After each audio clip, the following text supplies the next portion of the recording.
Man, listen. So clearly Disney remakes are not created equal because compared to that new Snow White, this new Stitch movie made more money than that one did in one weekend. And that's been the thing with most of their live action versions where it's never going to compare to the original, but it's going to make money. And even though this one's been getting consistent positive scores, of course it's going to have some online criticism. Come on, it couldn't have been that bad.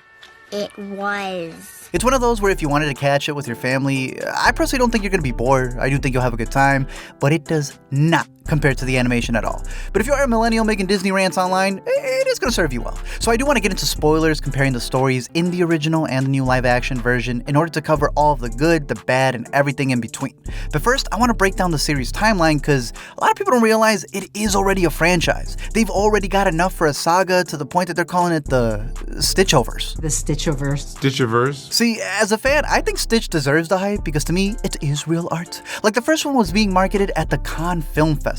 It's the classic story of an alien experiment who crash lands in Hawaii and meets two sisters who are struggling with their lost family as he learns he's worthy of having one too. And honestly, it gets better the more I rewatch it. The marketing was so crazy for it too because they came so under budget that they were able to make these commercials where Stitch would crash other Disney movies.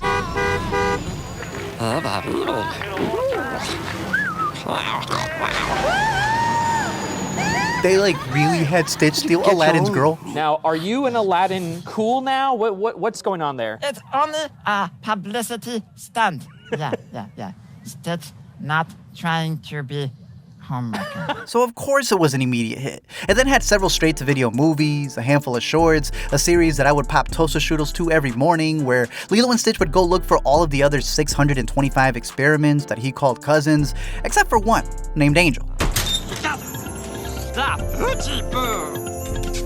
She's the one he falls in love with so badly to the point that he's got a literal shrine for her, and she might even be more famous than him. She's got more fans because she's known as the Pink Stitch, and she even makes a hidden appearance in the new one because of that. On top of that, he's had more crossovers in the MCU with the kids from Recess. Stitch was figuring out what the sitch was with Kim, and he even hosted an Airbnb for the Proud Family, where of course, Oscar was complaining. Next time, why don't you try to hit every pothole? Stitch then went international with a couple of series, one being an anime where Angel becomes a massive pop star. There was then a dozen games, in particular 625 Sandwich Stacker, which is the only one that matters. I've seen a lot of people cosplaying knowing this game, but look, Eddie's Match Them All, Basketball, Bueno Rufus. If you don't know these, you don't know that era. Ouch, hurts to be you. So there's no wonder they've sold almost $3 billion in merch alone, because even with the new stuff that they released for the live action, people buy anything these days. Evil Genius Project is ready. I call it the Instant Money's Maker Machine.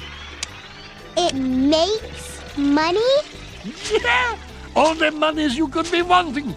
No more trouble with the bills. But before we get into big spoilers, a big thanks to this video sponsor, Thrive Market. It's an online member-based grocery store that has the best quality ingredients in stock and ready to deliver to your door. And I've personally heard about these guys for a while now. I was very interested in trying their chips that I've heard aren't just good, but good for you since they don't have seed oils. We're also in Chicago where it's still cold in the middle of May, so we're still in soup season and very much enjoying it. It's also a great place to find whatever seasonings or essential oils, spreads, all the basics that you need for cooking, and they even have stuff for the puppies in your life. Everybody also knows how to look out for the best prices online, and it's really good that Thrive helps you sort everything that they have to offer in their easy-to-browse catalog, where you can highlight your favorites, you can set reoccurring orders, they will match price anything else that's out there, and you know they're real ones because they even accept Snap.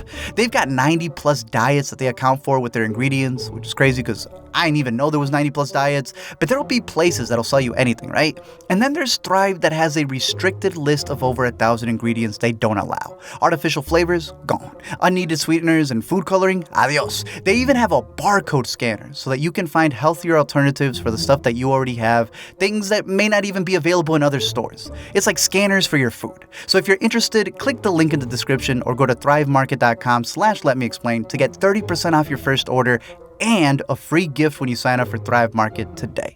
Now, on to full spoilers.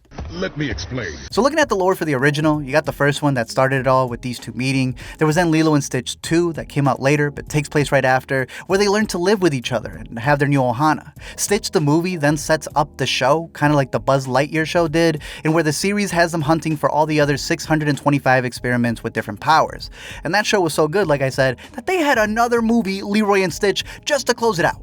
as promoted by Mike Super Short Show. It's the first annual Mike Super Short Science Fair!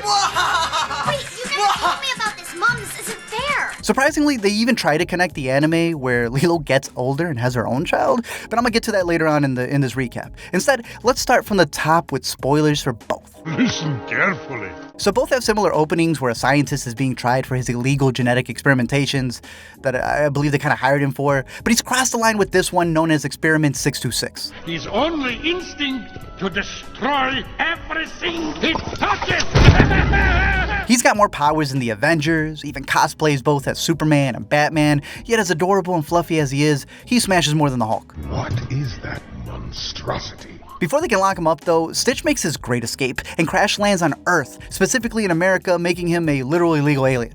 We have apprehended a dangerous experiment. He escaped. What's interesting about the trial is that originally they were going to make Stitch an intergalactic mob boss, and then test screenings were like, nah, don't do that. They even had a deleted scene where they run through his crimes and showcase that this dude was a literal terrorist. At one point, we even see him getting more therapy than Tony Soprano. People then say, well, what did he say? And I'm like, well, it's impossible to know what he said because if I had the English equivalent of that in my language and I said it, it would have to be something so vile that you might actually faint. You know, my wife Jess finally said, you know, it's the equivalent in language of whatever was in the suitcase in Pulp Fiction. Now in this explainer, I got a lot of fun facts and things that I feel a lot of people have missed, but if there's one person to remember from this video, it's Chris Sanders, because he made Stitch. His whole bit was that not everyone sees themselves as a Disney princess, so he wanted someone who was relatably messy, as he puts it, pretty much Disney's Invader Zim, and he's the one who drew up the whole story as a kid's book. His watercolor drawings were the pitch for the movie, and he's been the voice for Stitch throughout all of them, so he's the one constant. It's a voice that I used to, annoy people at the studio, and I'd call them on the phone and go, hello, how are you doing? What are you doing? Not to mention, dude's got a couple decent movies under his belt. That's why you see a bunch of Mulan Easter eggs throughout the movie, and it's even crazy to think that he was directing The Wild Robot for DreamWorks, and they actually let him record Disney lines at their studio, which they've never done. That's a legend. I mean, they even took lines from the old movies whenever he wasn't available. And then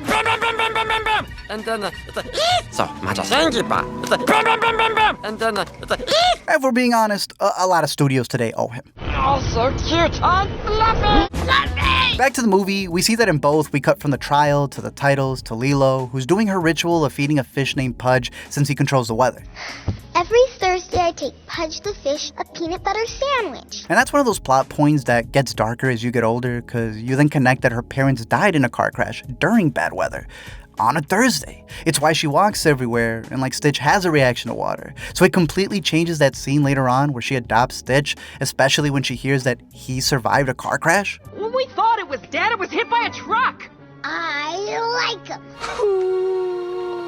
And if you wanted to go deeper, there's even that deleted scene where Lilo has Stitch meet Pudge, but then he stiff arms the fish and gets him killed by a seagull. So Lilo punches him in the face because it is that serious. Pudge was part of our family. You don't let your family die. You don't ever. That's why you gotta shout out the actresses who voiced her, because Daveigh Chase went from voicing Lilo to then doing some Mara from The Ring, and then when she was too busy doing the series, she got her best friend, Dakota Fanning, to do the sequel. I think we need to test your goodness level. As for the new girl, they said in the behind the scenes that they had 5 different Lilos, so really, she's only Lilo whenever she's facing the camera. 1. Sometimes when I run too fast, I fart. Meanwhile, the animated Lilo, that was a real character. And you like me better as a sister than a rabbit, right? You wreck everything you touch. Why not try and make something for a change? I remember everyone that leaves.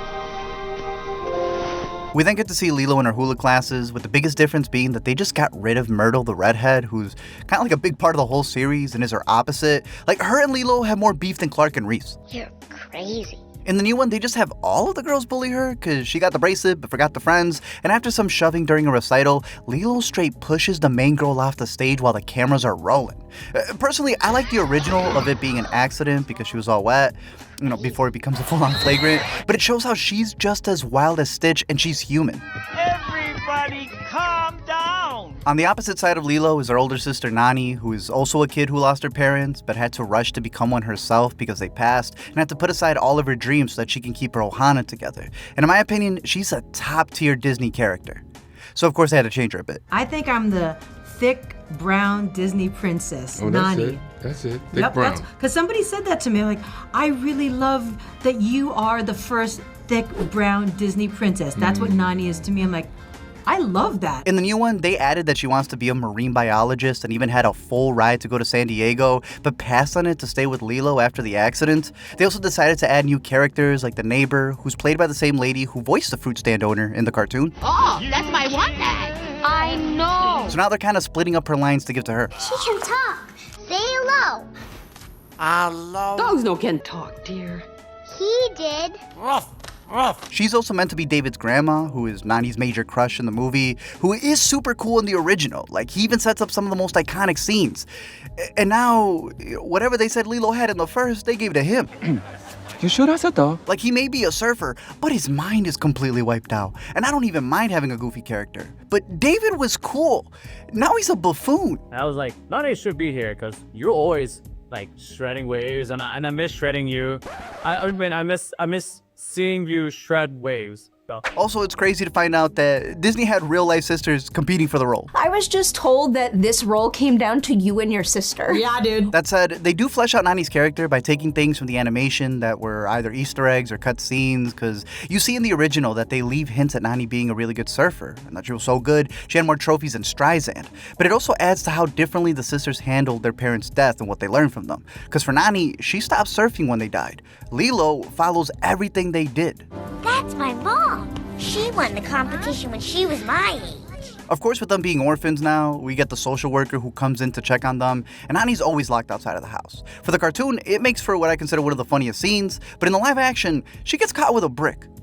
Never get caught with a brick. You could see that this is potentially grown-up Nani sort of advising young Nani on how to be and telling her to kind of get her life together. Now, changes and adaptations are always going to happen, but like even the '02 version is famous for reanimating scenes after it came out. Like they had to change the washing machine bit so that kids wouldn't go in one and get stuck, but they did forget to switch out, Stitch driving a gas truck into a volcano, so I got into a lot of trouble in 5th grade. I don't think you're supposed to drink that.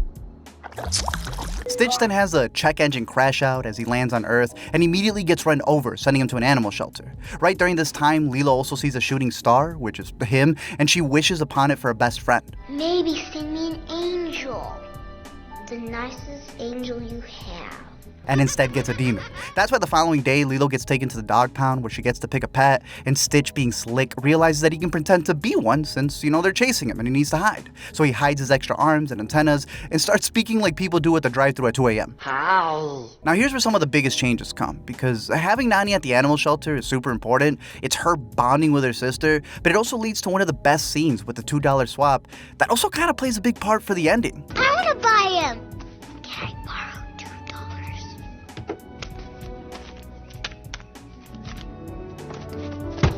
Hey! 3 days ago, I bought Stitch at the shelter. I paid $2 for him. See this snap? I own him.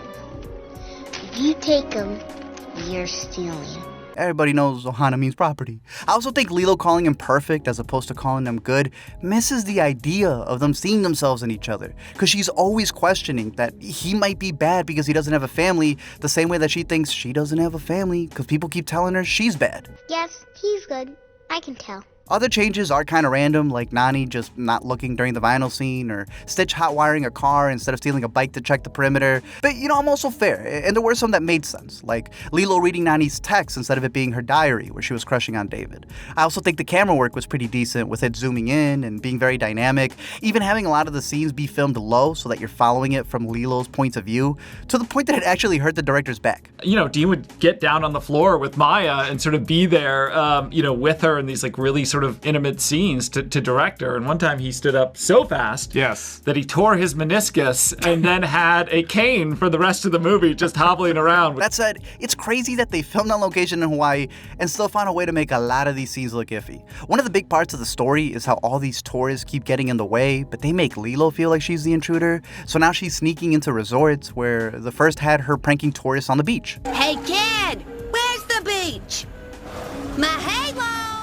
Hey, speak English? Which way to the beach? That's why it's funny to find out that the original was going to be in Kansas before they switched it out to Hawaii, and I do think they go all out. Because when you look at the characters, they are named after the first and last queen of Hawaii. In both, they've got Stitch getting run over by either sugarcane trucks or a resort bus, like in the new one. And of course, both appropriate Elvis. I'm sure Elvis had his bad days too. They also said that they hired specific craftsmen to pick out the exact wood that was needed for the sets. They shouted out Duke Kahanamoko, who's known as the grandfather of surfing and is a major figure in Hawaii, and he even had a writer who is Hawaiian who was attached to make a biopic of the man. And then it turns out that the writer that they got for this new one, his mom is the choir director for both movies. In a way, I've never really said this to you, but it's kind of like my love letter to my mom, just for everything that she's done for me. Stop it. So I get what they meant when they said they wanted to flip the camera on the postcard of Hawaii. But then they would have things like, having these kids do the Elvis re-recordings. We are singing Burning Love by Elvis Presley, reproduced by our uncle, Bruno Mars. Oh. Ohana means nepotism. Another thing they switched was where they shot the islands, because where it's supposed to take place isn't really where they shot a lot of the shots. They focused on the island where, Disney has a Hawaiian resort and shot a commercial for it. They even added a whole resort wedding scene where Stitch makes the news. So it is this weird thing where if the first was calling out big companies ruining these islands, this feels like a write-off, calling themselves out for the things they're guilty of. Educate yourself! But listen, even if none of those things mean anything to you, we gotta stop letting Disney get away with these effects. Man, the CGI glitched more than Stitch. They got Lilo staring at his belly button. Like, it really doesn't matter how pretty the backgrounds are gonna be if the foreground is ugly. And they do this! Nani isn't even touching Stitch! Another big change is the new name, because this time around Lilo comes up with it when he rips up the car seat, and so she decides to call him Stitch. Say that again? Now Nani's stuck at work babysitting Lilo, who's babysitting Stitch, but no one babysat the story, because by the end they changed the fact that they did have someone who could have helped during this time. That's why in both films she gets fired because of their shenanigans. In one, Stitch almost bit off a lady's head, who was an alien, but in the new one, they get fired for starting a fire. But shout out Jason Scott Lee, who they did bring back as a manager, but we miss you as David. We are not keeping this thing. Next up is the Ohana scene that a lot of people felt was left behind for this new one. And yeah, they do switch it up a bit. They have Nani react with an extra line where she says, "We were left behind," to showcase the reality of it. But the biggest change is what comes next. Or doesn't, because they cut out the Ugly Duckling book. See, the book's important because it shows you how you can see yourself in a story and how that helps. The same way people do with Stitch. And it's a scene with a lot of layers, especially when Stitch mimics the book when he's out in the woods. Lost. And when I tell you that Lilo's name also translates to Lost, I'm solidifying this as art. It's even crazier when you hear the team talk about Stitch and they refer to him as the ultimate orphan because he's a one-off. He has no family. His literal crime that he's being tried for is that he exists. So while these two may be taking each other for granted, Stitch doesn't even think he should be granted a family. Stitch bad. So now the social workers are on Nani even more because she lost her job, and that's when they bring in the secret undercover agent. This is Mr. Bubbles. Personally, I think they should have kept Ving Rhames because dude looks even more like Cobra now, but they decided to do him dirty in both of these movies that weekend. You can read, huh? Yeah, I can read. I'm reading you like a book. Mm-hmm. We then get a montage of Nani getting denied jobs because these two are running up the budget, destroying things. And then out of nowhere, Stitch pulls up this flyer looking for a surfing instructor. And listen, one, the movie does move very fast. Like, it's just edited extremely quickly. But I think this was the most obvious one because David doesn't even see the flyer before going, yeah, Nani, do that. But two, it does go back to that being the passion that she had when her parents were around. And this is the first time that she's been back into the water since they died. So everyone stops what they're doing when they recognize her as she's getting back in there. Like, it's a big deal. But again, they cut this up too fast that no one pays attention to it. Yeah! As for these two bozos, they did change a lot. Starting with Pleakley, they still have him as being the galactic Earth expert who's into fashion, so he's dressed up like Captain Crunch in the cartoon, and a half cow, half boy in this one. But I know people were worried about some of the changes when it comes to like him wearing blouses and stuff, and hey, they still got him dressed up like he's Emily in Paris. But while their job is still to go after Stitch in both, they do switch it up in the live action by making these two live action. They asked me to be Pleakley first. Oh, really? And a couple days later, they called and said, "Can you play the fat one?" Now look, I did not expect Billy Magnussen to be the better of the two, while they got Zach Galifianakis to just do Zach Galifianakis, but I guess it's because Disney already had a live-action Red Guardian. When you're ready to give up, just let us know, eh? So now they have him going full Space Jam, walking around like that Quap game, until they clone people at their nearest White Lotus. What are you doing? Nothing. Hey, Al! You're just jealous because I'm pretty! All this leads to the live-action version of the famous surfing scene with all three of them on board, and a big thing that's missing here is Stitch bonding with Nani. It's the fact that he's willing to put himself out in danger in the water to feel like he's a part of that family, and she starts to let him in, until they get attacked by these buffoons. But Disney, one, you gotta put the money to recreate the scene properly. And two, there is a big difference between swapping Stitch as being the one who almost drowned to Lilo. Because now they gotta take her to the hospital, where she does end up being fine, but because they have no insurance, we get the biggest change of the movie, and that's that the social worker offers up them covering it if Nani gives up being her guardian. What? Now listen, both movies do have the social workers seeing Lilo almost die, and people forget that this is brought up. She needs me! Is this what she needs? It seems clear to me that you need her a lot more than she needs you. But the new one adds a bill, and I've seen too many movies dealing with foster kids in the system, a lot of these right here that I highly recommend, but I also know that in the real world things like this get really iffy. But again, this is a fictional movie that's a story about aliens, so I don't know, it makes me wonder that if it's fiction, then why rewrite the original? You know, I really believed they had a chance.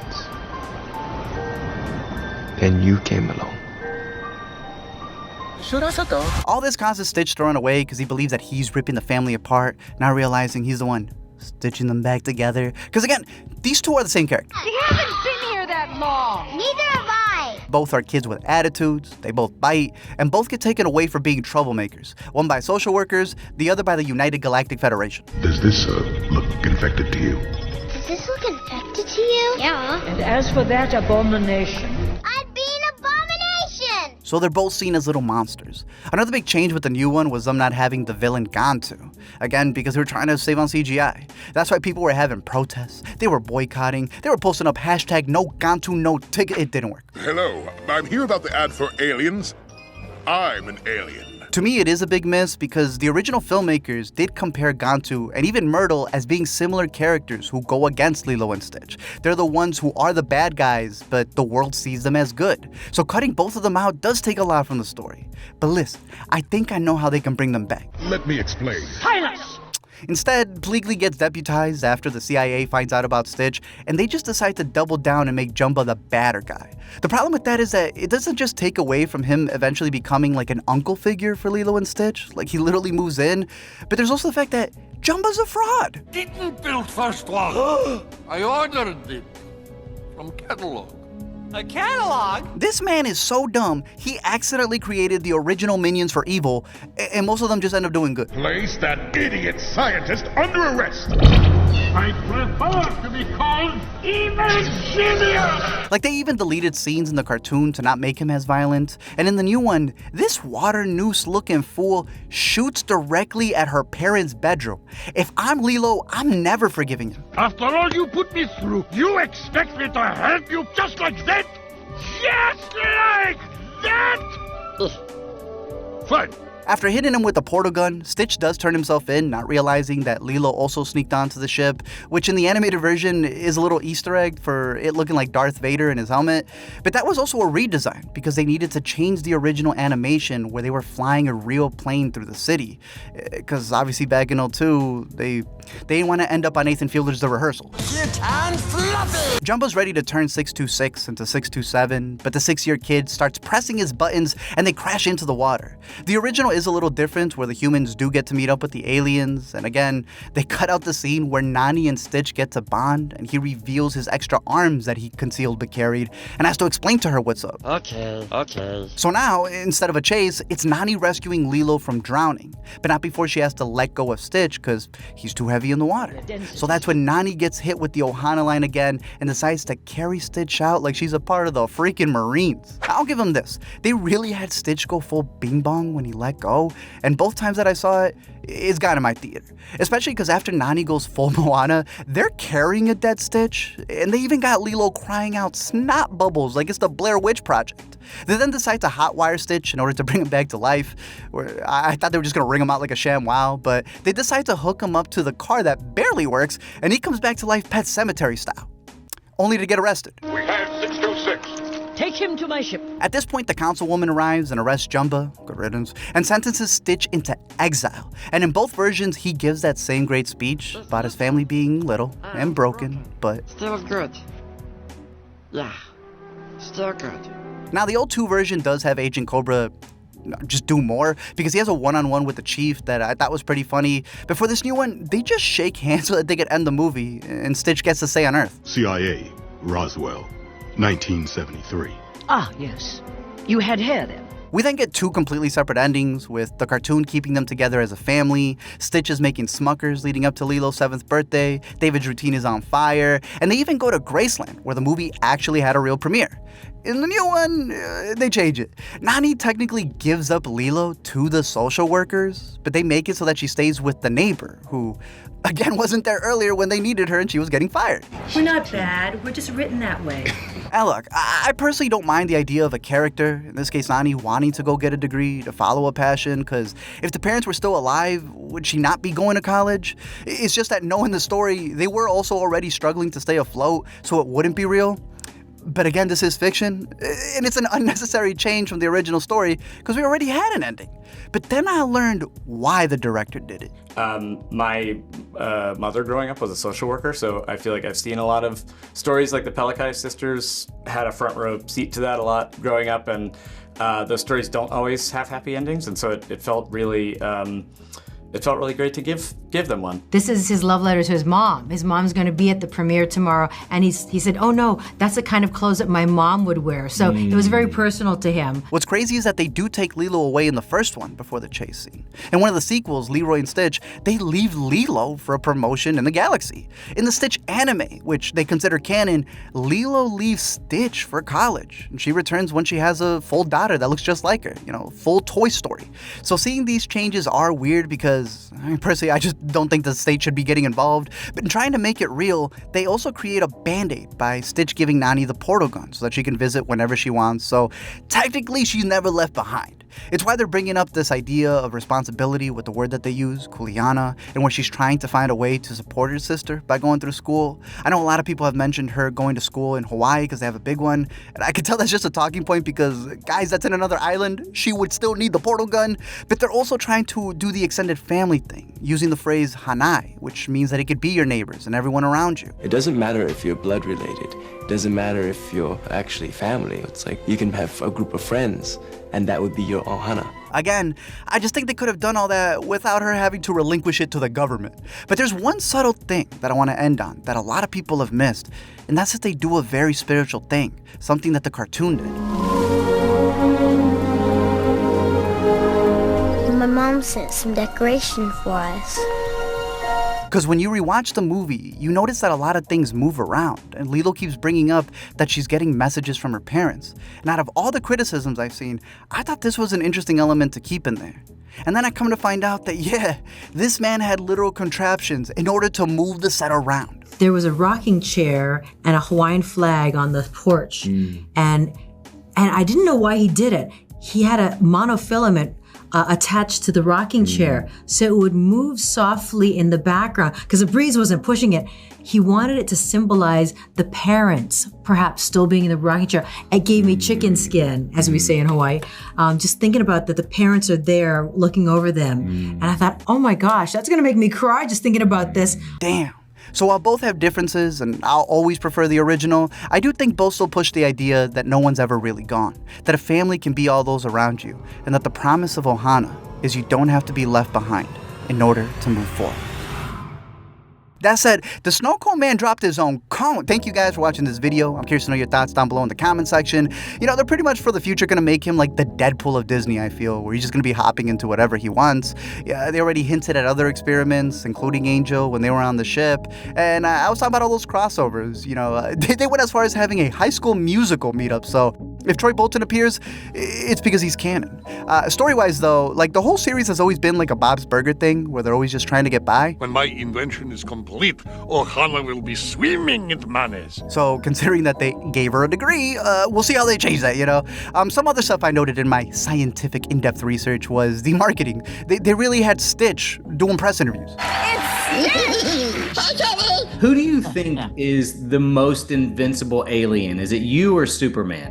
What kind of question that? Stitch beat anyone! I asked Stitch today, and I was like, you know, what does your next adventure with Lilo look like? Because we need more. Who said that? Stitch.